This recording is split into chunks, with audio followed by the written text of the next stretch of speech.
They found liquid mercury sealed in tunnels beneath this city. No one knows why, and the people who put it there left no name, no writing, no trace of where they went. This is not a myth. This is not a theory. Researchers physically entered those tunnels in 2015 and found pools of mercury sitting in the dark, untouched, undisturbed, after 2,000 years. The city above those tunnels was once larger than Rome. It housed over 100,000 people at its peak. It had running water, grid-planned streets, and apartment complexes. And then one day, it was simply gone. Not conquered, not buried by a volcano, just gone. By the end of this, you will understand why what they left behind is more disturbing than the disappearance itself. The city is called Teotihuacan. It sits about 30 miles northeast of modern Mexico City. The Aztecs found it centuries after it was abandoned and had no idea who built it. So they gave it a name that means the place where men become gods. Think about that for a moment. A civilization so advanced, so strange, that the people who found it empty assumed only gods could have lived there. At its height, around 500 AD, Teotihuacan was one of the largest cities on Earth. Its main road, the Avenue of the Dead, stretched almost 3 miles. The Pyramid of the Sun rose to over 200 feet. Both were built without the wheel, without iron tools, and without any written record of who ordered them built. Archaeologists have spent over a century excavating this site. They have mapped its streets, measured its pyramids, and analyzed its art. And the more they find, the less they understand. Because everything about this city breaks the rules. Before I show you what is inside those tunnels, I want you to guess something. Archaeologists dug beneath the main pyramid for years before they found a hidden entrance. What do you think they expected to find inside? Drop your answer in the comments, because what they actually found shocked every single person in that room. In 2003, a heavy rainstorm opened a sinkhole near the base of the Temple of the Feathered Serpent. It was not a natural crack, it was a tunnel entrance, sealed for 2,000 years. Archaeologists lowered a robot with cameras into the passage. What they saw stopped them cold. The tunnel ran for over 300 feet directly beneath the temple. The walls were coated with a powder made from pyrite crystals. Under artificial light, the entire tunnel shimmered like a night sky. Whoever built this did not just dig a hole. They built something meant to look like the underworld itself. But here is where it gets strange. At the end of the tunnel were 3 sealed chambers. Inside those chambers, researchers found something nobody expected. Liquid mercury, scattered across the floors in pools. Not a small amount, not a ceremonial trace. Enough mercury to suggest deliberate, large-scale placement. If this is already making you question what you thought you knew, stay with me.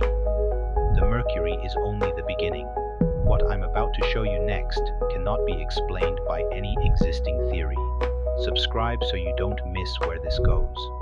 Mercury does not occur naturally in the Valley of Mexico. It had to be brought in, processed, carried to this specific location, then sealed underground in the dark, where no living person was ever meant to see it. Researchers proposed one theory. Mercury, when it moves, creates a shimmering liquid surface. Some believed the builders used it to simulate a sacred lake or river in the underworld, a mirror of another realm beneath the earth. But that theory has a problem. If you built a ritual underworld beneath your most sacred temple, what would you put at the center of it? A throne? A tomb? A god? Keep that question in your head, because what they did not find in those chambers is the most disturbing part of this entire story. They found no body, no throne, no royal burial of any kind. In every major civilization,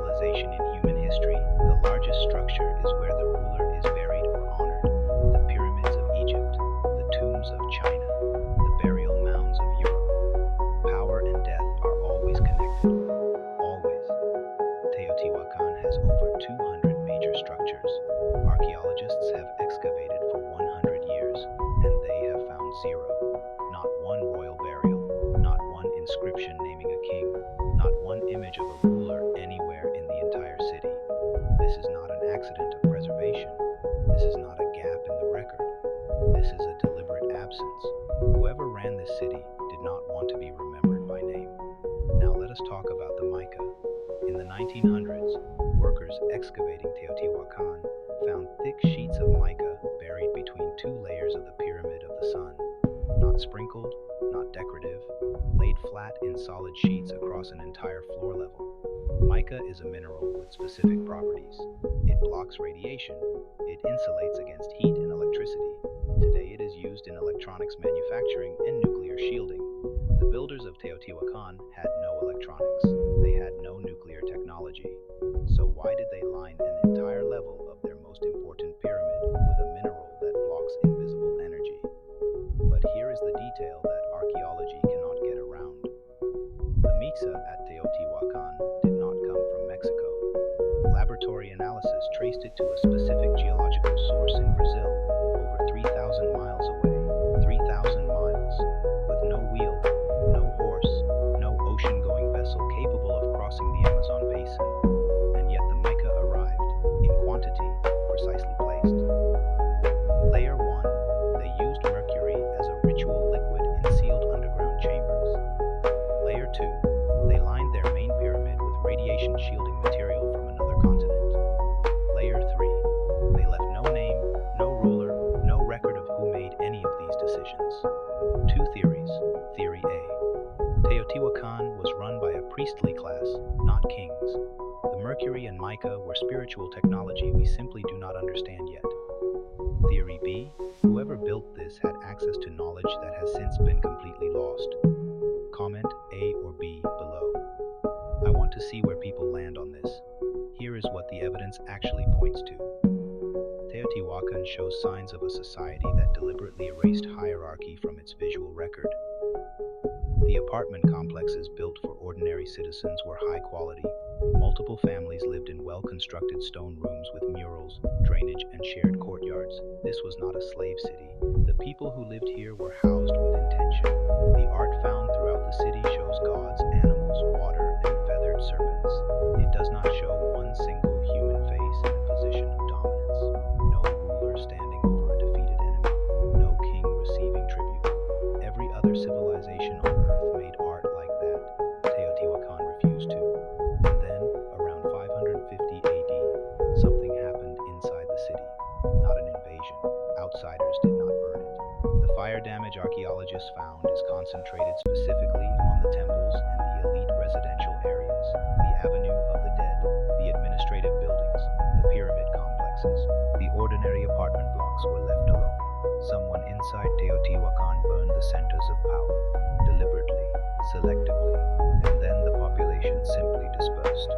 No mass graves, no evidence of plague or famine. The city did not die violently. It was dismantled from within. Go back to that tunnel beneath the temple of the feathered serpent, mercury sealed in the dark, pyrite walls built to shimmer like stars, 3 chambers at the end with no body inside, no name on the wall, no ruler claiming credit. Whoever designed that tunnel was not trying to impress anyone.